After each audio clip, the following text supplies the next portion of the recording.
Au début régnaient les ténèbres. Et soudain, le Big Bang a donné naissance à des éléments dont l'expansion est infinie. Le temps, l'espace et la matière. Chaque jour, de nouvelles découvertes éclairent les mystères stupéfiants et mortifères de cet endroit que nous appelons l'univers. Le passé et le futur pourraient-ils être un jour des destinations de vacances? Comment y arriver? Cela pourrait être envisageable dans quelques années ou quelques décennies. Quand on voyage dans le temps, il se passe des choses étranges. On peut imaginer une déformation telle que l'on pourrait se rendre visite à soi-même dans le passé. Certains humains ont déjà fait le voyage. On aurait fait un bond dans le futur sans réellement vieillir, c'est vraiment cool. Voyons si cela paraît possible en perçant le mystère du voyage dans le temps.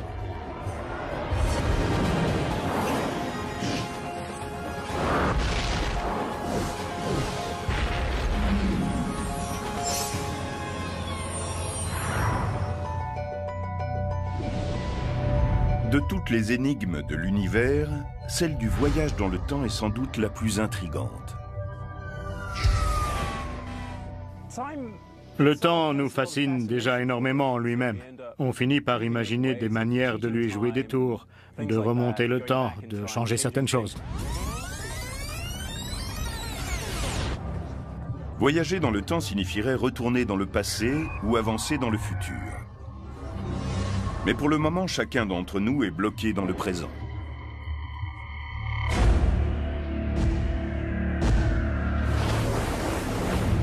Pourtant, la science nous offre une possibilité de relâcher cette emprise que le temps a sur nous.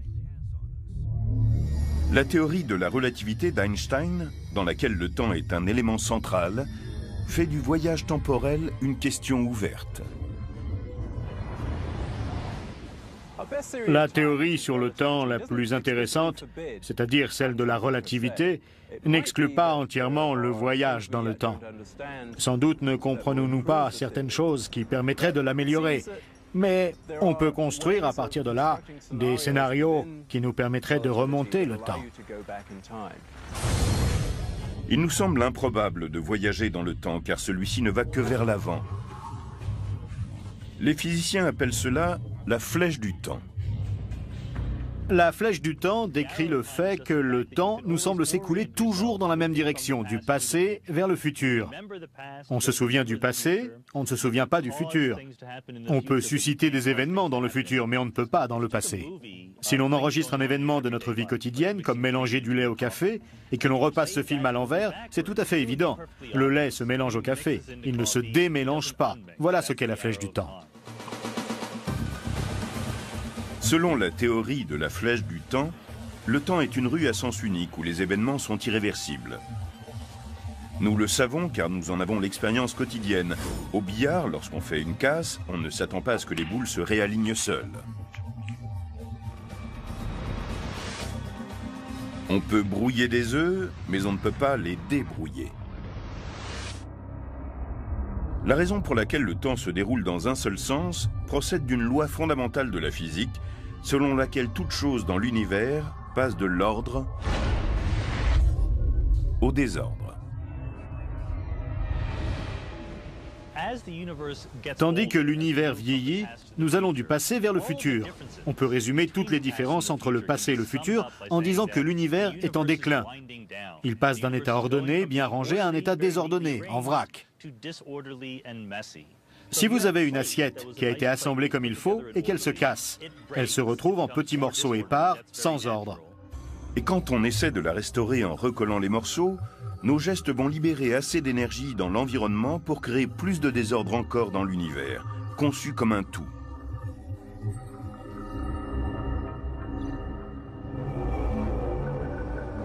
Mais la flèche du temps peut être ployée dans certaines conditions extrêmes. Il faut revenir à la théorie de la relativité. Einstein a démontré que la gravité d'objets massifs comme les planètes, les étoiles et les trous noirs pouvait provoquer une pliure de l'espace même. Plus incroyable encore, il a démontré que le temps et l'espace étaient en fait reliés en un même élément qu'il appelle l'espace-temps. Cela signifie que quelle que soit la déformation de l'espace, elle va s'appliquer également au temps. Et rien dans l'univers ne peut tordre davantage l'espace-temps que la force gravitationnelle d'un trou noir. Imaginons un champ gravitationnel tellement puissant que l'espace et le temps se retournent sur eux-mêmes, et donc que l'on puisse partir d'un point, remonter dans le temps et revenir au point de départ. Lorsque la flèche du temps se courbe pour rencontrer son extrémité, il se crée une boucle sans fin dans laquelle les mêmes événements vont se produire indéfiniment. Donc, si le temps se courbe sur lui-même, l'univers va se répéter encore et encore. Chaque moment se reproduira un nombre de fois infini. Une boucle sans fin serait assez frustrante pour qui que ce soit. Mais supposons qu'un voyageur spatio-temporel puisse atterrir dans le passé en évitant cette constante répétition. Dans ce cas, d'autres obstacles se présentent.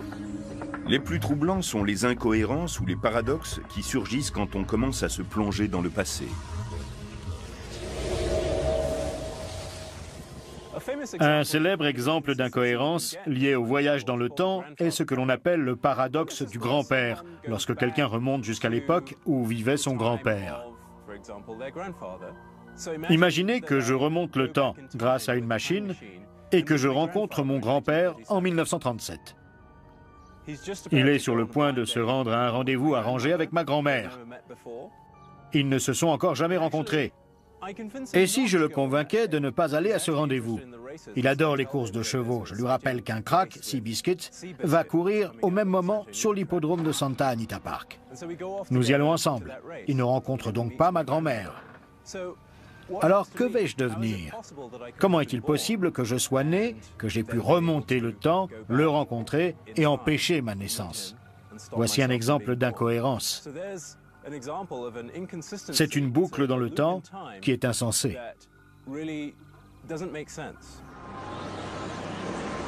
Mais si le voyage dans le temps s'avère possible, il y aura sans doute un moyen de contourner cette contradiction. Ce dont les physiciens sont à peu près certains, c'est que finalement l'univers fait toujours sens.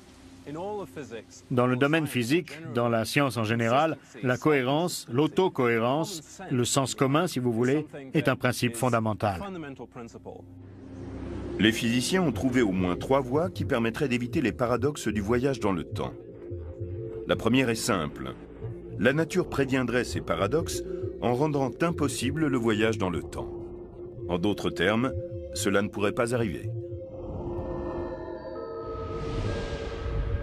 Une autre hypothèse est l'étrange idée d'univers multiples.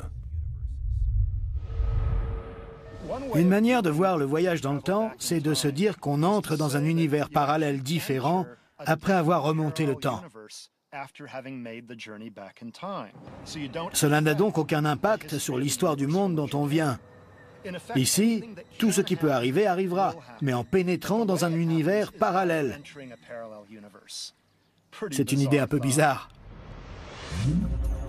La troisième solution à la question du paradoxe, c'est l'idée que si le voyage dans le temps est possible, on ne sera pas en mesure de changer le passé une fois qu'on y sera. On peut illustrer cela en prenant un exemple simple, comme par exemple celui des boules sur un billard.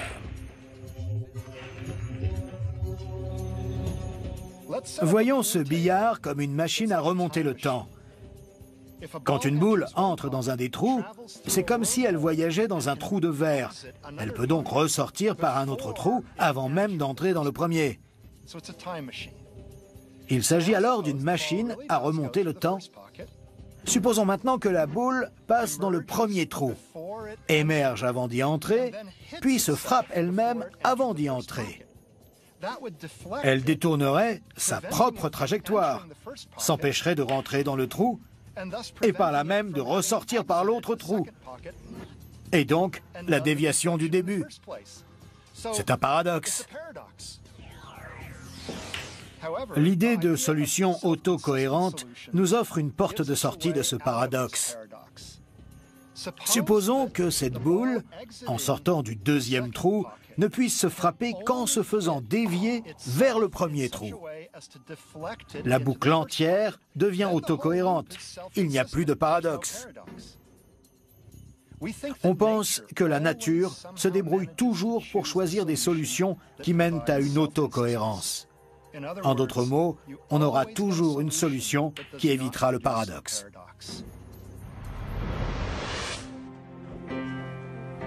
Dans ce cas, si Clifford Johnson pouvait retourner en 1937, il verrait en effet son grand-père. Mais en dépit de ses efforts, rien ne pourrait empêcher son grand-père, d'une manière ou d'une autre, de rencontrer sa grand-mère et permettre ainsi à Clifford de venir au monde. D'une manière ou d'une autre, l'univers l'empêchera de changer l'histoire. Mais il est inutile de s'inquiéter des paradoxes quand on emprunte la flèche du temps vers le futur. Quand on voyage vers le futur, c'est extrêmement simple. Toutes les minutes, on avance d'une minute dans le temps. Pour changer notre façon de progresser dans le temps, les uns par rapport aux autres, on peut se déplacer à des vitesses différentes les uns des autres. Une machine à voyager dans le temps qui nous conduirait vers le futur serait basée sur la découverte d'Einstein à propos du temps et de la vitesse. Plus on se déplace vite dans l'espace, plus le temps, lui, ralentit par rapport à celui de ceux qui restent immobiles. Bien que cela ressemble à un casse-tête, certaines expériences l'ont déjà prouvé.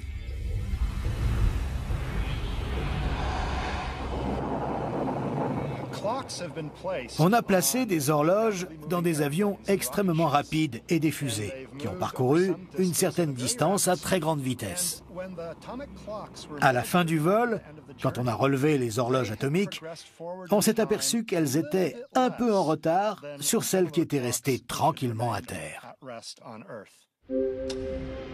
On appelle ce phénomène la dilatation temporelle, et cela peut nous servir pour voyager dans le futur, ce qui a déjà été fait. Le cosmonaute russe Sergueï Krikalev a passé plus de 803 jours en orbite à une vitesse de 30 000 km/h, ce qui fait de lui le champion du voyage dans le temps. C'est difficile à imaginer quand on le regarde. Ce qui s'est passé, c'est que le temps a défilé pour lui plus lentement que sur Terre, d'un 50e par seconde. Mais la dilatation commence à fonctionner réellement comme une machine à remonter le temps quand on atteint une vitesse très légèrement inférieure à celle de la lumière. L'idée est de laisser les horloges courir à leur vitesse normale sur Terre, pendant que dans l'espace, on a une horloge plus lente. Quand on revient, on est dans le futur. Supposons maintenant que l'on veuille avancer de 5 siècles. Pour avancer de 500 ans dans le futur, on doit se déplacer à une vitesse égale à 99,99% de celle de la lumière pendant 7 ans. Quand on revient, on n'a vieilli que de 7 ans, alors que tout ce qui est sur la Terre a pris 500 ans. Mais l'un des plus gros problèmes pour construire une machine à voyager dans le futur, c'est d'avoir suffisamment de carburant pour propulser un vaisseau spatial à cette vitesse. Aucune loi de la physique ne dit qu'il est impossible de s'approcher autant de la vitesse de la lumière. Mais la fusée va devenir de plus en plus lourde à mesure que l'on s'en rapproche. Par conséquent, on a besoin de plus en plus de carburant si l'on veut accélérer encore et encore. En fait, on a besoin de davantage qu'une quantité infinie d'énergie pour dépasser la vitesse de la lumière. Mais la très grande vitesse n'est pas la seule manière de filer dans le futur. Selon la théorie de la relativité d'Einstein, une puissante force gravitationnelle comme celle que l'on trouve aux abords d'un trou noir peut également ralentir une horloge. Admettons que l'on se trouve dans un vaisseau et que l'on se gare pendant un certain temps juste à côté d'un trou noir. Quand on va retourner sur Terre, on constatera qu'il s'est écoulé bien des années, alors que dans notre cadre de référence, il ne s'est passé que quelques semaines ou quelques mois. On aura fait un saut dans le futur tout en vieillissant très peu. C'est vraiment cool. Mais passer des années à très grande vitesse ou à proximité d'un trou noir est une forme de voyage un peu lente. Pour des voyageurs impatients, il pourrait y avoir une formule instantanée, une sorte de raccourci à travers l'espace qui pourrait également être un passage à travers le temps. C'est ce qu'on appelle un trou de verre.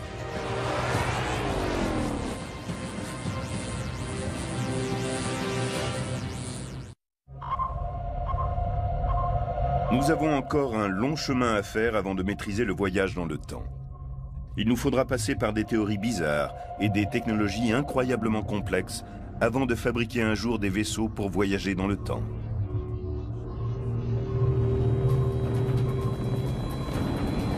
Les vaisseaux spatiaux pourraient représenter la meilleure solution. On se lance dans une fusée à très grande vitesse où le temps ralentit alors que le reste du monde continue à avancer. Ce genre d'aventure présente un immense intérêt.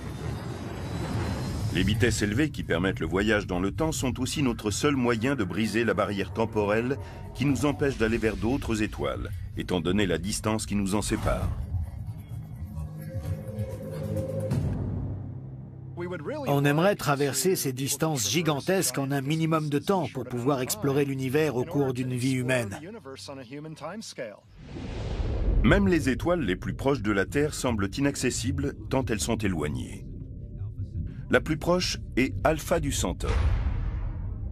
Mais elle se trouve malgré tout à 4,3 années-lumière, c'est-à-dire 40 000 milliards de kilomètres, 100 millions de fois plus loin que la Lune.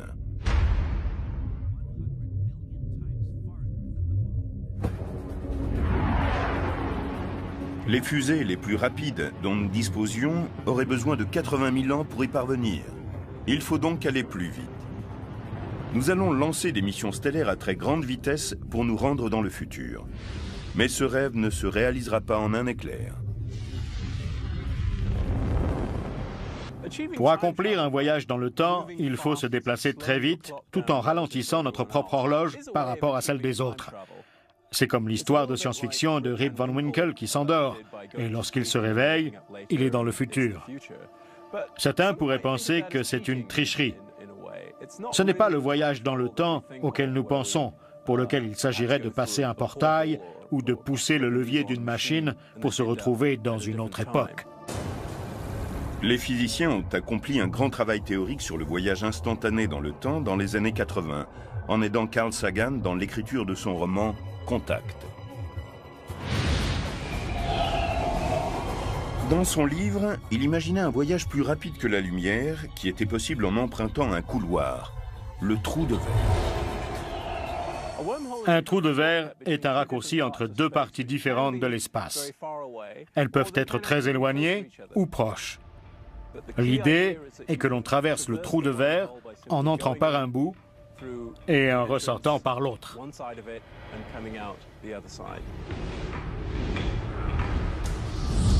Dans le roman Contact, comme dans bien d'autres scénarios de science-fiction, les trous de verre sont utilisés comme des tunnels qui permettent de parcourir de très longues distances et d'aller vers d'autres étoiles.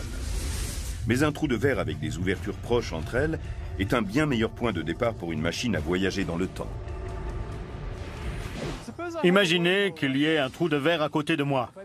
Si j'y mets mon bras, comme ceci, il va ressortir là-bas. Un trou de verre est un outil formidable pour construire une machine à voyager dans le temps. Un trou de verre pour voyager dans le temps utiliserait la même astuce que Rip Van Winkle dans son vaisseau spatial super rapide. La vitesse très élevée ralentit votre horloge, tandis que le reste du monde continue à avancer à son rythme. Cela marche parce que les deux extrémités du trou de verre sont à la même date et à la même heure, quoi qu'il se passe. On peut prendre l'une des extrémités du trou de verre, la mettre dans une fusée par exemple, et l'envoyer dans l'espace à très grande vitesse et la faire revenir. Ce qui se passe, c'est que quand elle revient, elle est dans le futur. Un trou de verre qui s'ouvrirait en 2010 pourrait se terminer en revenant sur Terre en 2510, car son horloge avancerait si lentement que l'on vieillirait très peu pendant que le reste du monde aurait vieilli de 5 siècles.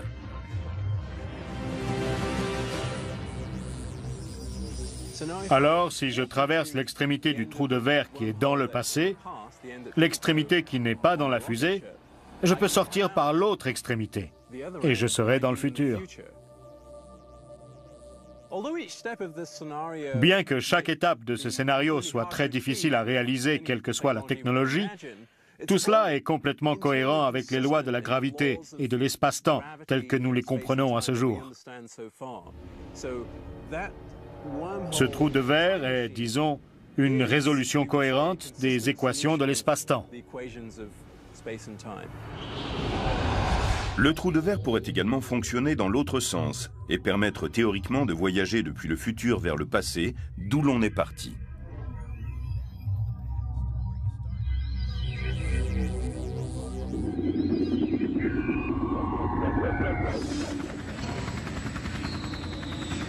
Regardons les choses en face. La plupart des gens sont intéressés par l'idée de retourner en arrière, car ils veulent réparer les erreurs du passé. Mais il est déjà possible, en utilisant les lois de la physique, de voir ce à quoi ressemblerait un voyage dans le passé. Nous réfléchissons à des machines à voyager dans le temps, mais nous pourrons peut-être nous déplacer grâce aux trous de verre d'origine naturelle.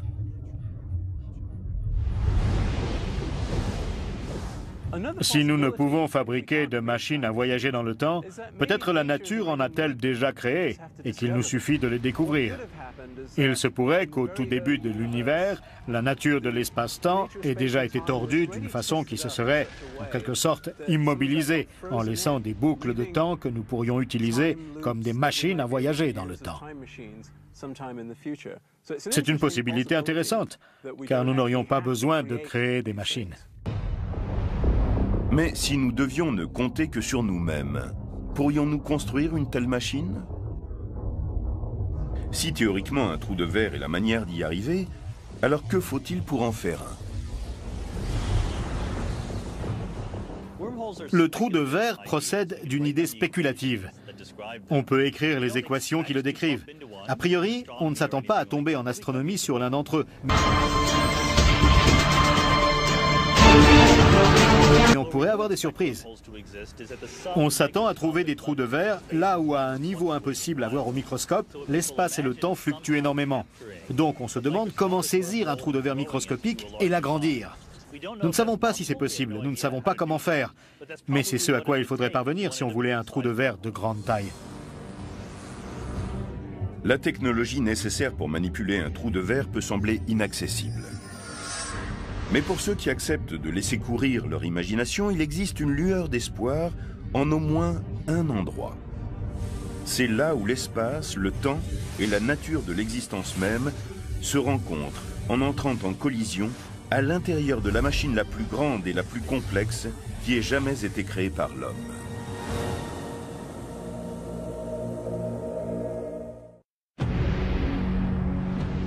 Où l'univers cache-t-il les secrets qui pourraient nous dire comment voyager dans le temps? Cette recherche nous a conduit vers le monde des trous de verre et la possibilité qu'ils offrent de voyager dans le temps. Aujourd'hui, nous sommes à la recherche d'une technologie qui permettrait le voyage dans le temps et dans l'espace, les deux faces d'une même pièce. Si aujourd'hui rien sur Terre ne ressemble à une machine à voyager dans le temps, il existe un outil qui peut nous amener à découvrir des lois physiques qui nous permettraient de savoir si cela est possible ou non. Il explore l'univers, non au niveau du cosmos et des galaxies, mais du point de vue de la physique quantique, qui étudie des particules 1 million de fois plus petites que le plus petit des atomes. Ce nouvel outil qui explore les limites de la physique est le Grand Collisionneur de Hadron. Le Grand Collisionneur de Hadron est l'outil le plus important et le plus compliqué que l'humanité ait jamais créé. Son rôle est de nous permettre d'étudier les limites de la physique des particules. Il accélère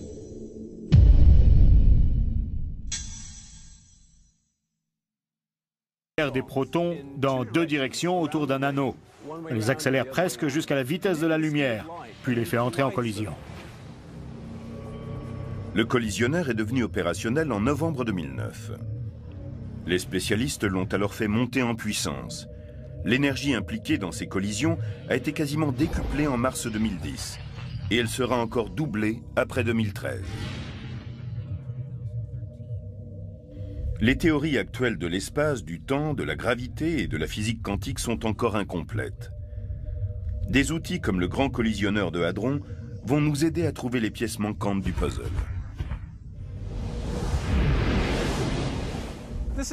Nous espérons que s'il nous manque certaines connaissances physiques pour comprendre la notion d'espace-temps, cet outil nous dira si le voyage dans le temps est possible ou s'il faut réduire certaines de nos espérances.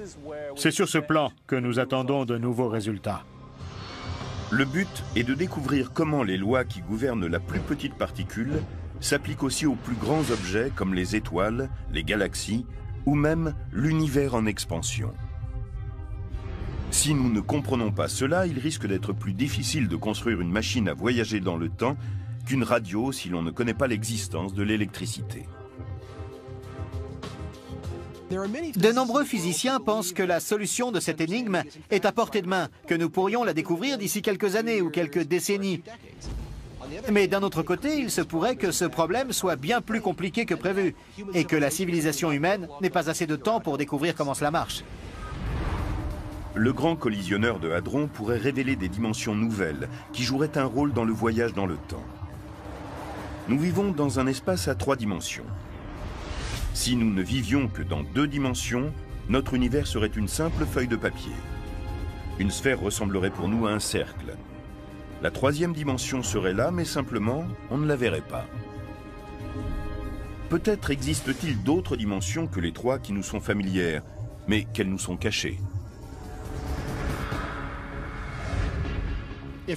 Si nous devions trouver des preuves expérimentales de l'existence d'autres dimensions, et si nous étions en mesure de les explorer et de voir comment elles se produisent, peut-être dans un lointain futur, ces nouvelles lois physiques seraient utilisées pour nous conduire à une nouvelle forme de voyage qui nous permettrait de nous rapprocher de la vitesse de la lumière, ou même de la dépasser. Se rapprocher de la vitesse de la lumière pourrait être la façon la plus prometteuse de voyager dans le temps en ralentissant nos horloges. Dans cette perspective, le grand collisionneur de Hadron est un élément essentiel, même si ses premiers pas sont encore modestes. Le grand collisionneur de Hadron a une circonférence de 27 km. Il accélère les protons à une vitesse proche de celle de la lumière. Si on voulait faire cela avec des êtres humains, de rapides calculs montrent qu'il faudrait élargir l'appareil d'1 millier d'années-lumière pour y arriver. Ainsi, un vaisseau assez puissant pour nous transporter à cette vitesse jusqu'aux étoiles devrait être plus grand que la distance que l'on doit parcourir. Il engloberait ainsi les centaines de milliers d'étoiles les plus proches.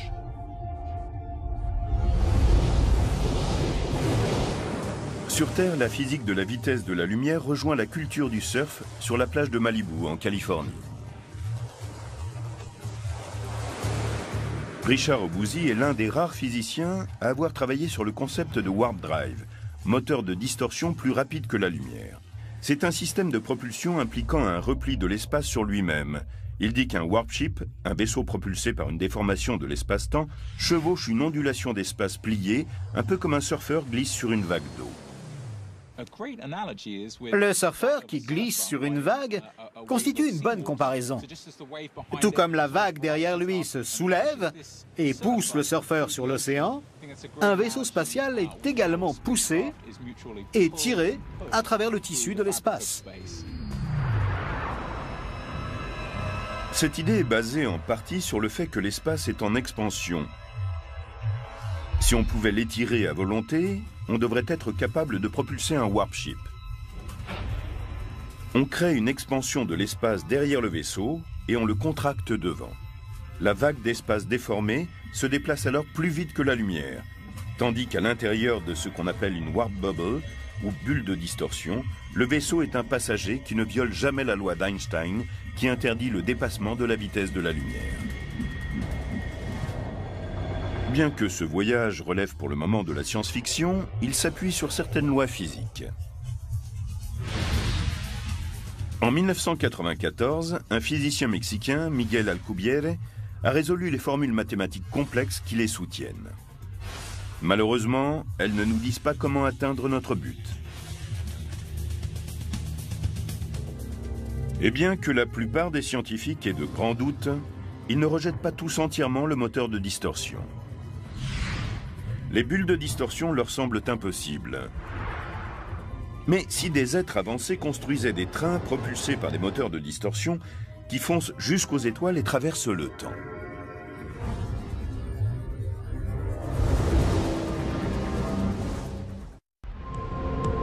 En cherchant à percer le secret du voyage dans le temps, on rencontre inévitablement le moteur de distorsion ou d'autres techniques pour se déplacer plus vite que la lumière. C'est la solution privilégiée quand on rêve d'aller vers les étoiles. Et cela pourrait transformer n'importe quel vaisseau en machine à voyager dans le temps. Les visions optimistes du futur présentent des vaisseaux spatiaux chevauchant des bulles de distorsion aussi facilement que les champions de surf chevauchent les vagues des océans. Mais il faut ensuite se confronter à la réalité.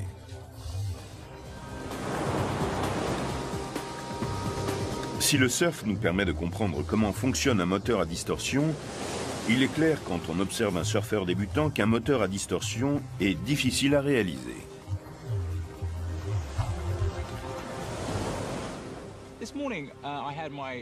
Ce matin, j'ai pris ma première leçon de surf et l'idée m'est venue que nous étions capables de maîtriser la nature, que j'allais être capable de surfer cette vague et qu'elle allait me porter sur l'océan à de grandes vitesses. Mais la réalité, c'est que c'est l'océan qui a la main sur moi. Il était vraiment plus dur à contrôler que je l'avais prévu.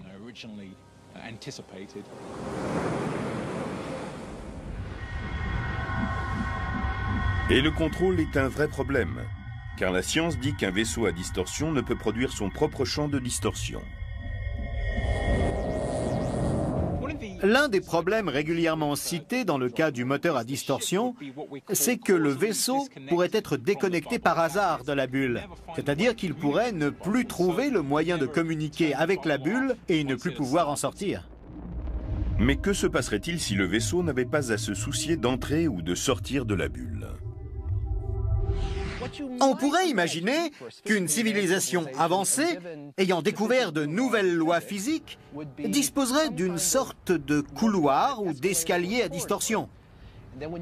On déposerait un vaisseau dans le tube de distorsion préalablement apprêté et il pourrait surfer sur une vague jusqu'au bout.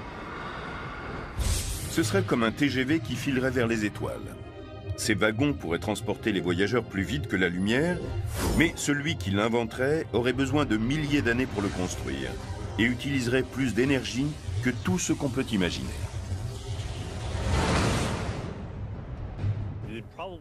On aurait sans doute besoin de maîtriser toute l'énergie produite par une étoile, si ce n'est plus encore. Mais tout cela ne sont que des hypothèses. Personne n'a encore créé de programme qui le rende possible. Lorsque des astronomes ont récemment découvert que l'expansion de l'univers s'accélérait, ils se sont dit que c'était dû à une énergie sombre et mystérieuse, présente partout dans l'univers. Quelques-uns ont suggéré que cette énergie sombre pouvait être maîtrisée et alimenter des vaisseaux spatiaux ou des machines à voyager dans le temps.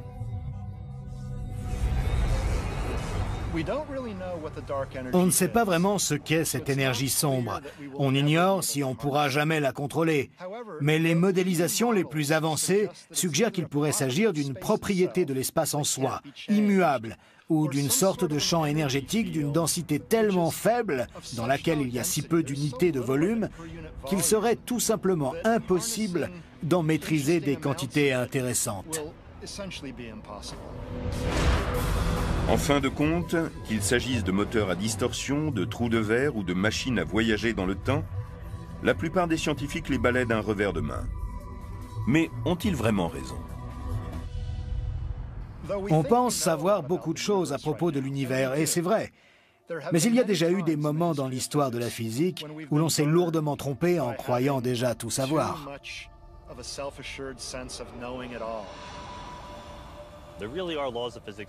Il y a des lois de la physique qu'on ne peut violer. Mais il y a aussi la technologie. On se dit que c'est trop dur, qu'on n'y arrivera jamais. Mais lorsque les scientifiques disent cela, ils ont presque toujours tort. Il est beaucoup plus sûr de dire « Voilà ce que les lois de la physique nous permettent d'imaginer faire. Espérons qu'un jour, nous aurons inventé des technologies qui le rendront possible. » Comme on l'a vu, nous pourrions être confrontés très prochainement à ce futur étant donné que des astronomes recherchent des planètes tournant autour d'étoiles en dehors du système solaire. Le système stellaire le plus proche de la Terre est un système d'étoiles binaires. Est-ce un bon endroit pour rechercher des planètes? C'est justement ce que Nicole d'Oklahoma City, en Oklahoma, nous a demandé. Elle écrit « Peut-il y avoir des planètes dans un système d'étoiles binaires ?» Nicole, c'est une excellente question. Il s'avère que dans un système binaire, une planète peut tourner aussi bien près de l'une des deux étoiles qu'autour des deux, mais dans ce cas, de plus loin. En revanche, elle ne peut orbiter parmi elles. Elle ne peut par exemple former un 8. Cette trajectoire est instable et la planète serait rapidement éjectée. On est peut-être sur le point de découvrir une planète de la taille de la Terre autour de l'une des deux étoiles du système d'Alpha du Centaure, le voisin le plus proche du Soleil. Ce serait une excellente raison d'explorer le domaine des voyages spatiaux à très grande vitesse et du voyage dans le temps.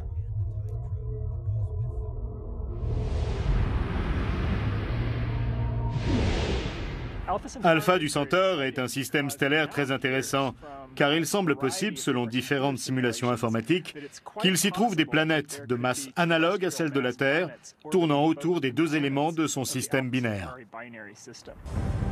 Alpha du Centaure A et B sont tellement éloignés que lorsqu'on les voit de la Terre, on dirait deux étoiles distinctes. Mais il s'agit en réalité d'un système binaire. Il y a un troisième élément dans Alpha du Centaure, c'est Proxima du Centaure, une naine rouge liée de façon assez lâche aux deux étoiles principales. Depuis une planète d'Alpha du Centaure A ou B, on ne peut voir Proxima dans le ciel nocturne, tant elle est pâle. Alpha du Centaure A et B tournent l'une autour de l'autre. À leur point le plus proche, elles sont encore environ 20% plus éloignées que Saturne l'est du Soleil. Au plus loin, elles sont environ 20% plus éloignées que Neptune du Soleil. Chacune possède autour d'elle une zone habitable, semblable à celle du Soleil. Il pourrait s'y trouver des planètes susceptibles d'abriter des formes de vie, ce qui est le rêve de tout astronome. Il serait passionnant au cours d'une vie de voyager vers les étoiles les plus proches comme Alpha du Centaure. L'un des grands objectifs de la science est de trouver d'autres formes de vie ailleurs dans l'univers. Quel meilleur endroit pour cela, en dehors de notre système solaire, que l'étoile la plus proche de la Terre?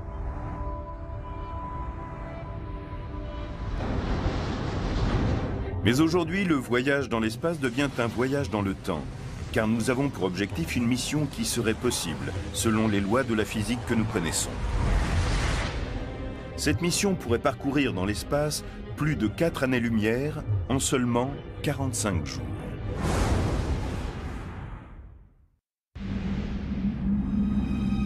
Notre quête pour percer le mystère du temps nous mène de nouveau vers Alpha du Centaure, le système le plus proche du Soleil. Depuis la Terre, c'est la destination la plus évidente pour un vaisseau qui ne peut éviter la question du voyage dans le temps pour accomplir sa mission.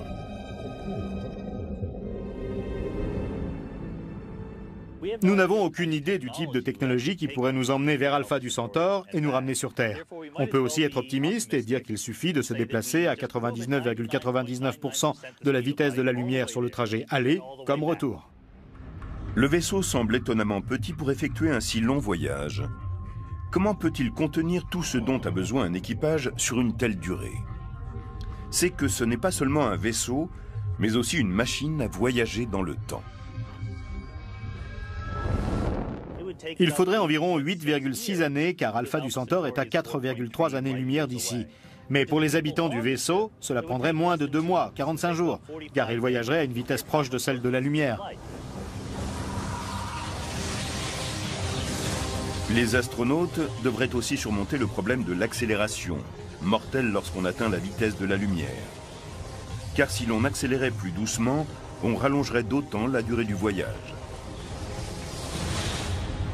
Alpha du Centaure serait la destination privilégiée pour des habitants de la Terre qui voudraient se lancer dans un voyage stellaire.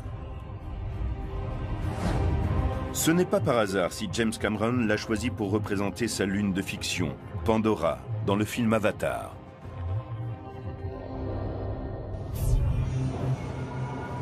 La raison pour laquelle on irait sur Alpha du Centaure est en rapport avec les recherches intensives menées pour trouver une planète comme la Terre autour d'Alpha du Centaure B, l'une des 2 étoiles du système binaire.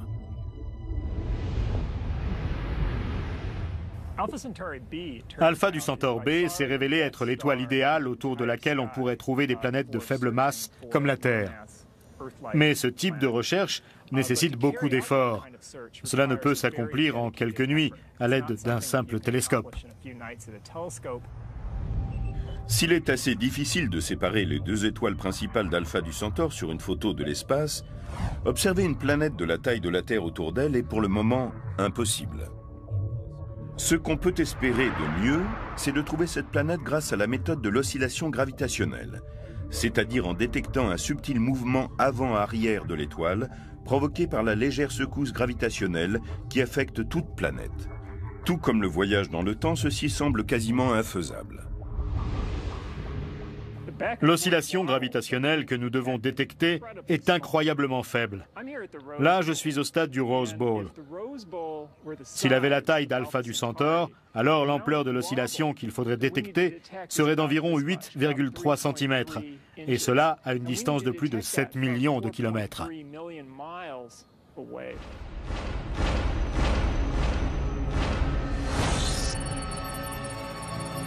Alpha du Centaure B est légèrement plus petite que A. C'est autour d'elle que se concentrent les recherches, parce qu'une étoile plus petite montrera un mouvement plus ample, plus facile à détecter. On devrait avoir une réponse dans 3 à 5 ans.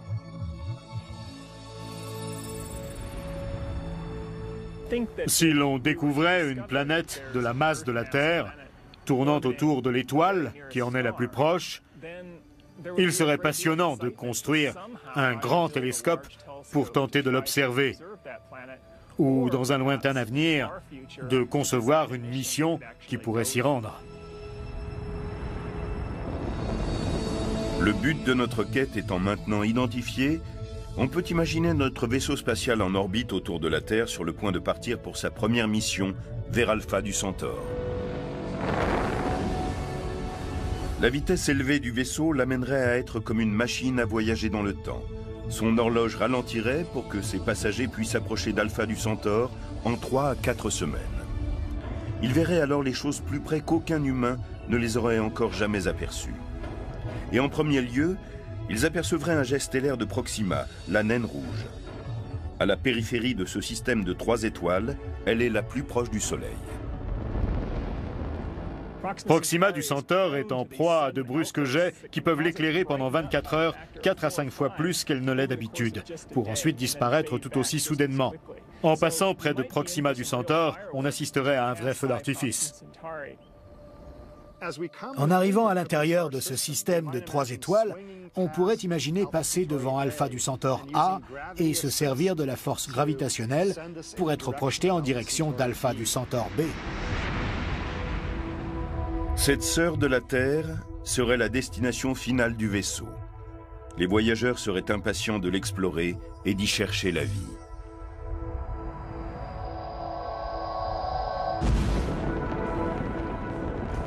Le voyage n'aura duré que quelques mois pour les voyageurs. Mais la vitesse extrême aura tellement ralenti leurs horloges qu'à leur retour, il se sera écoulé sur Terre près d'une décennie. Le voyage stellaire à grande vitesse est un rêve qui ne pourra se réaliser en tout état de cause que dans un avenir lointain. Sur notre planète, où la technologie évolue si rapidement, un laps de temps de 8 ou 10 ans pourrait avoir des conséquences dramatiques. Toutefois, le voyage dans le temps pourrait devenir une routine pour la prochaine génération de voyageurs spatiaux, qui nous conduiront encore plus loin dans l'exploration de l'univers.